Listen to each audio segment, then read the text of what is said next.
Hi, I'm Paula D'Andrea for Rock Your Life TV, and I have got a very special episode for you today. I'm here with author Peter Canova, and we're going to speak about his book, Pope Annalisa, is amazing, and his amazing journey in writing this trilogy. It speaks to me on so many levels, and I know that you're really going to enjoy it. So welcome, Peter, and I love the idea of your book. And I was just wanting to know, like, at the very core of this book, where's your heart in writing it? Well, it's really got to do with some experiences that I had that transformed my life. And I wanted to be able to write something that was entertaining, but could also be transformative in the lives of other people. And so it really is a book about transformation. Mm-hmm. It's talking about a woman who leads a world that's really in eclipse, about to annihilate itself, up to a new level, up to a new plane of consciousness and a new plane of existence. That's kind of what happened in my life as I transformed from a businessman, an international businessman, to a writer and a thinker of all these spiritual things. And I hope that my readers of this book will also come away feeling some level of transformation after they go through it.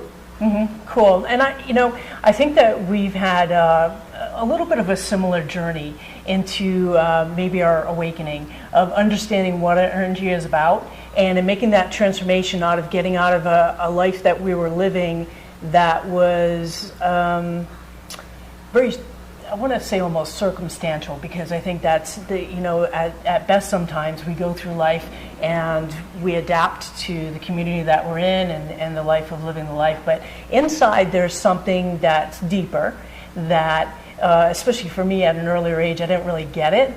And so it was like, no, like that. And then all of a sudden it just really started to come into a life of its own. And it sounds like almost like you had a similar experience in your life. Yeah, that's true, Paula. I think if we're very lucky in life, we somehow find our calling. A lot of us kind of have an urge inside us, and we know that there's something that we want to do, but we get so stuck in the rut of paying the bills, getting the kids through college, just kind of surviving, in that world out there, that a lot of us don't make that transition to what really speaks to us inside. So I think if you're able to do that, number one, if you're able to identify what it is that is really kind of your soul essence in a way, and number two, if you're able to move into that, I think it's a very fortunate circumstance. Absolutely. And do you have any suggestions for anybody that would be watching of how to step into that, how they might be able to embody that a little bit and tap into it?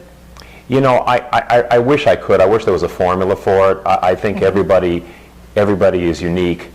And the only one thing I could really say is that, I've been fortunate in that I'd already done well in business before I started writing, which, let me tell you folks, if you're going to be a writer and you're in it for the money, don't do it. It's not a lucrative business. But I was fortunate in that I was able to make that transition. Other people may not find themselves in the same economic circumstances, but there's always some way, I believe, that you can pursue your passion and pursue your love. And the thing is that if you have the desire, that's it. It all begins with a desire. It begins with, you have to have that fire. You have to have that motivation. Because if it's something that you love, you've got to find some way to do it. Even if it's part-time or whatever it is, you seek out other people of like or similar minds. There is a way to make it happen. You just have to really persevere at it, and don't get discouraged, and realize that it's therapeutic to live out your dream. I think there's probably ways you can still keep your day job and maybe satisfy some of your calling. For some people, there's no compromise. I think for me, it got to the point where there was no more compromise. But that doesn't have to be true for other people. So I think really it's identifying your passion, going with it, and just persevering. Good. So good advice for you.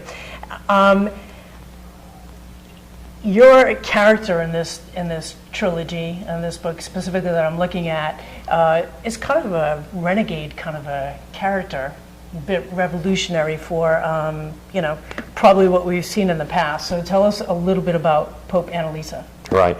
Well, I think the title speaks something in and of itself, because we haven't seen a female pope yet. But interestingly enough, the current pope that we have, Francis, is probably the closest thing that the Catholic Church has had to a Pope Annalisa in a while.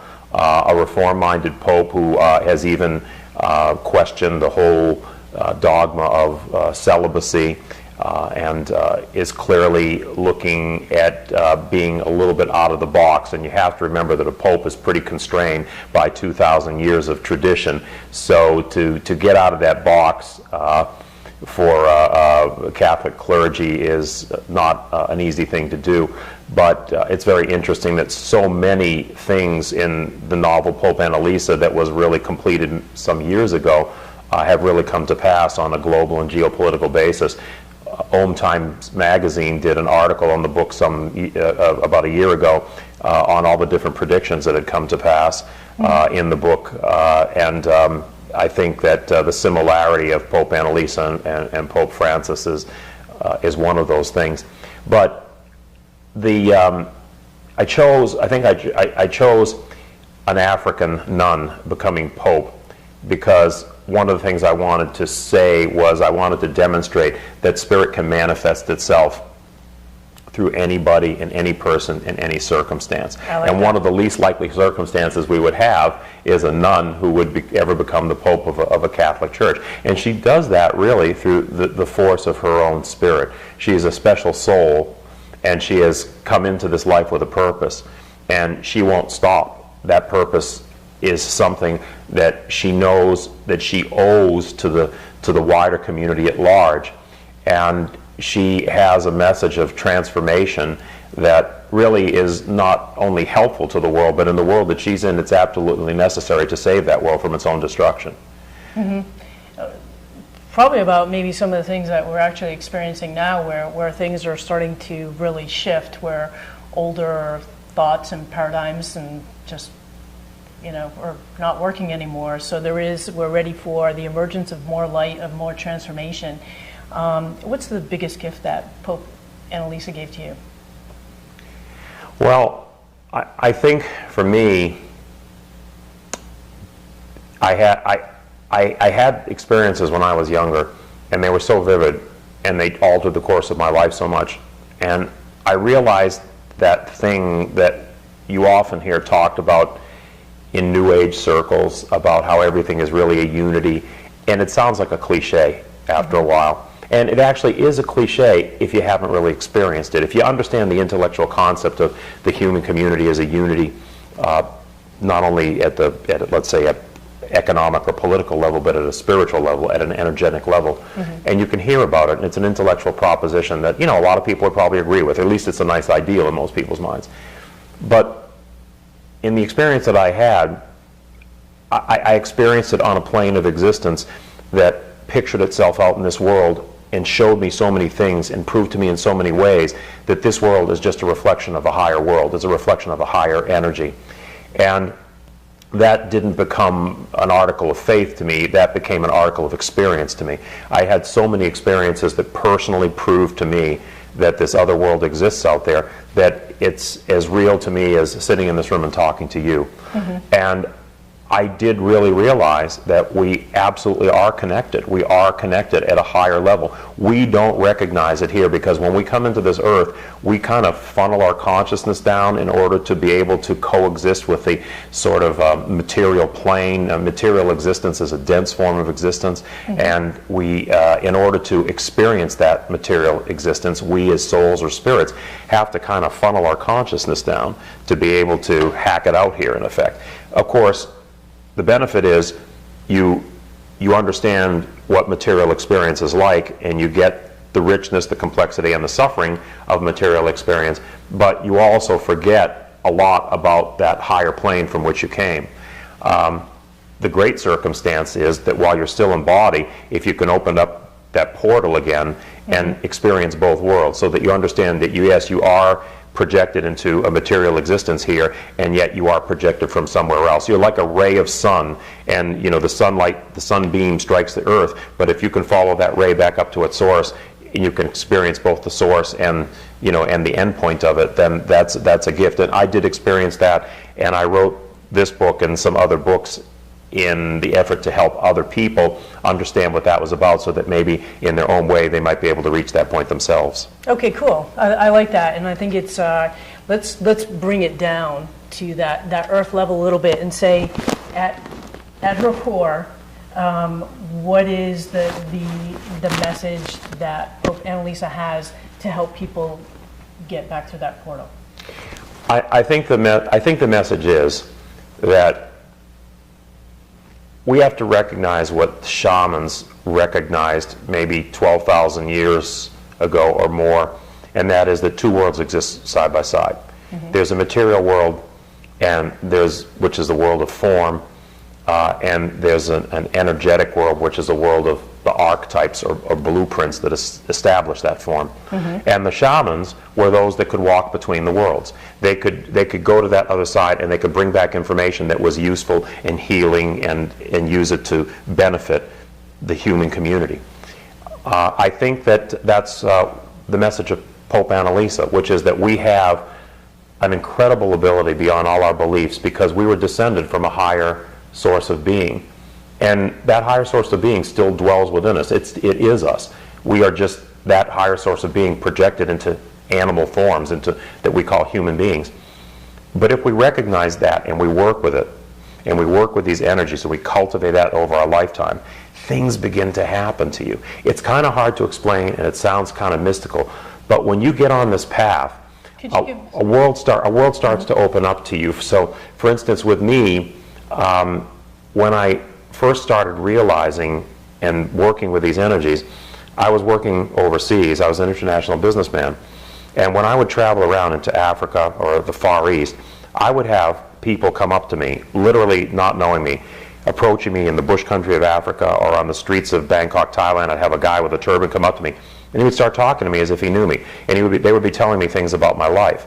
And at first I was a little taken aback, and I said, how could this be? But then I realized the universe was sending me validations. They were saying the things that you're going through are not imaginary. The things that you're going through are very real. And we're going to provide the synchronicities, the circumstances, the people, the events, the happening across books that'll have a little snippet in there that'll say, my God, that's what I've been thinking.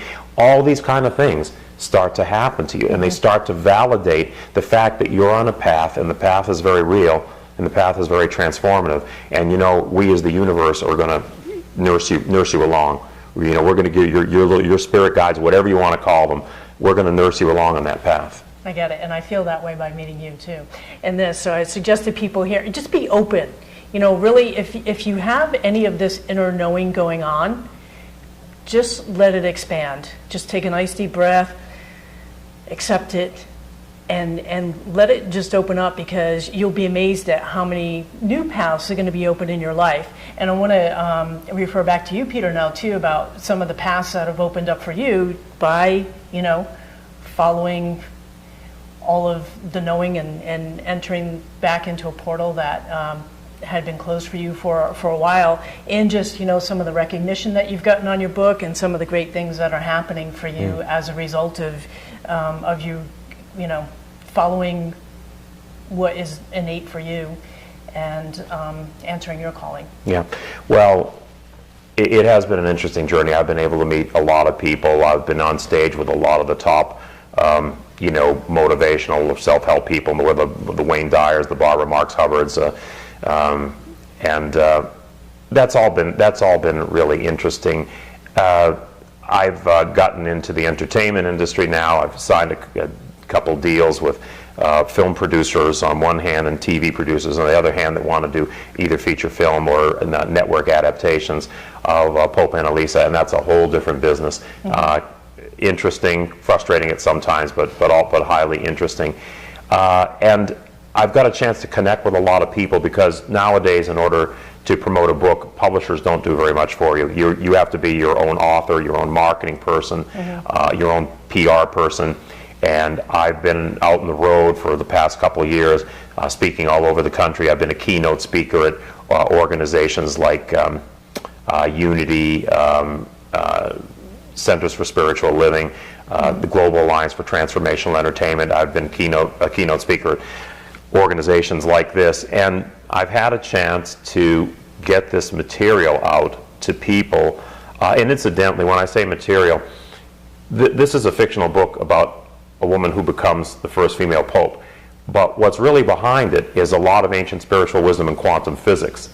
And that weaves its way throughout the story, and that actually is the primary thing that I talk about when I speak in front of audiences. I don't talk about, drone on about Pope Annalisa for an hour and a half. I talk about the principles and the themes behind the book that have to do with weaving together a picture of the creation and of our place in the creation and what our true nature might be beyond the apparent. The answers to those questions are really given in ancient spiritual texts, the Gnostic texts, which I've made a lifetime study of, and also in quantum physics.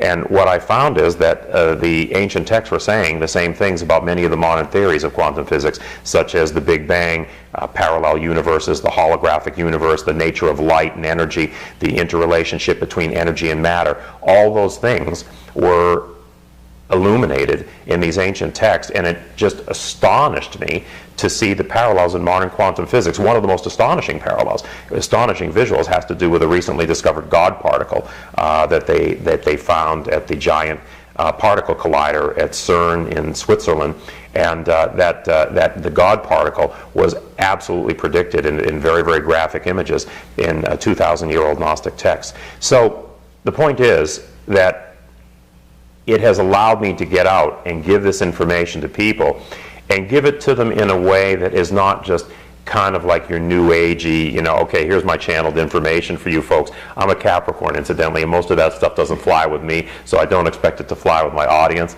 So I like to give both the scientific side of the equation and the spiritual side of the equation, because then I think people have the X and Y axis. Sure. They have the arena in which their own practice and wherever they are in terms of their study about themselves and self-knowledge and spirit, they can use that information to further their own path. So the journey has allowed me to get out and meet large numbers of people and be able to get this information out. And I think it's had a great effect on many, many people, judging from the reaction and the emails and other things that I get.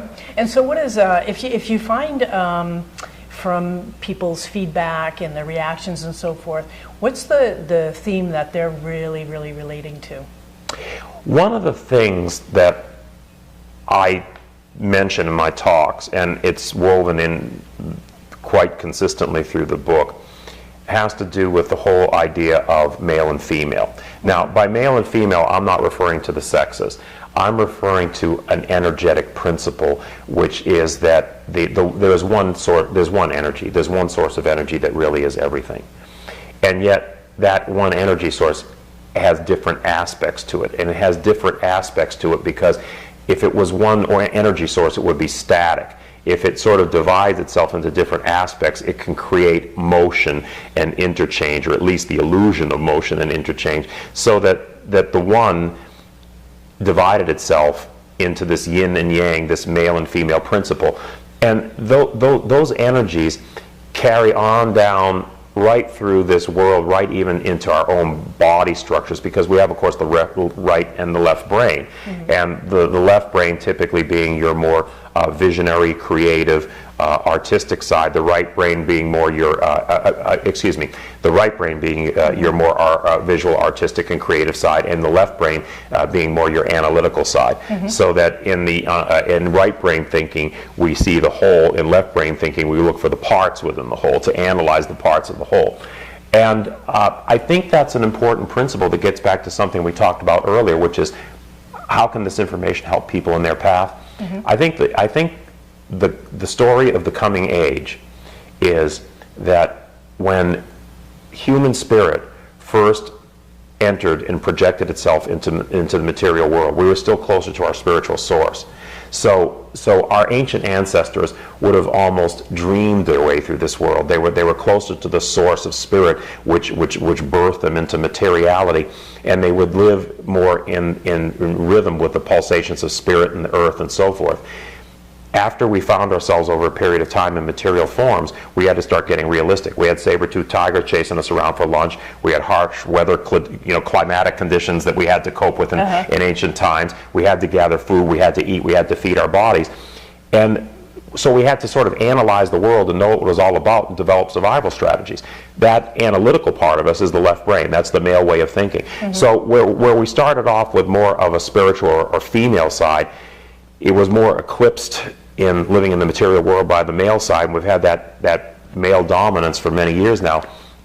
But I think what's happening now, and I talk to many people and they agree with me, is that there's a resurgence of this creative, intuitive, feminine side that is coming back into play. Not to seesaw and dominate one over the other, but to make us whole, complete human beings, to make us operate out of both sides and merge. And that's the real story of an actualized human being. It's someone who has those spiritual energies, the left and right brain, and the male and the female energies operating in harmony.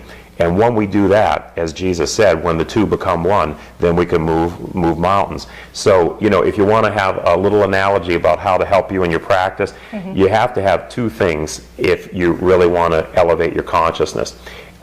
You have to have desire and you have to have direction.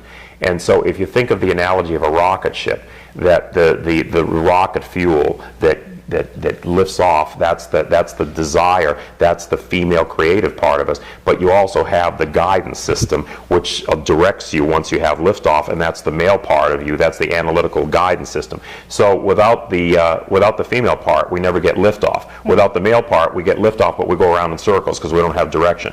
Use those in harmony. Use those qualities that you have in harmony, and that will really propel you along whatever path you're trying to achieve. I love that. I think that's a good place to wrap up. You really brought that in full scope, so I appreciate that too. And that really is what Rock Your Life is about coming into harmony with yourself, not just like in one area, but allowing yourself to expand into who you really are, to get rid of those outside influences, to get out of that survival mode of we're not being chased by saber-tooths anymore or anything like that, and just know that right where you are is where you're meant to be. So allow that inner part of you to start to come to the surface and meet the best parts of yourself. I would completely agree with that. Yeah. Is there anything else that you can cap us off with in closing? Well, for any of you that have any further interest in some of the things that we've talked about, I'd encourage you to go to my website, popeannalisa.com. There's a wealth of information on there. There's articles, there's videos and other things that speak to different aspects of what we've talked about here today, as well as giving some description of the book itself. If you're interested in the book, you can go to Amazon, and I think there's about 60 reviews on there, which will give you a pretty good idea of what the book is about and if it's something you might be interested in. But thank you for having me on your show today and allowing me to address your audience out there.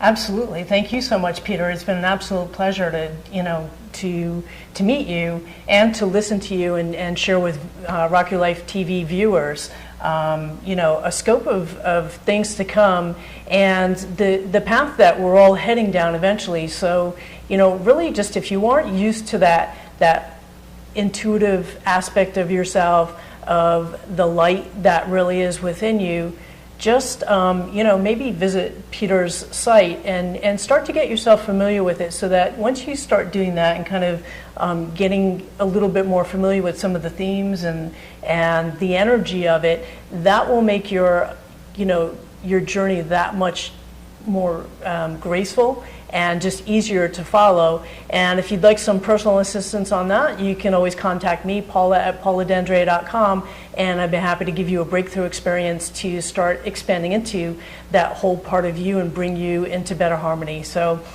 That's it for this episode. I'm Paula D'Andrea for Rock Your Life TV. Thanks so much for watching. Head on over to pauladandrea.com/RYLTV for a free gift and to join our guest list so that you can stay in touch with our show and more guests like Peter who are really rocking it out.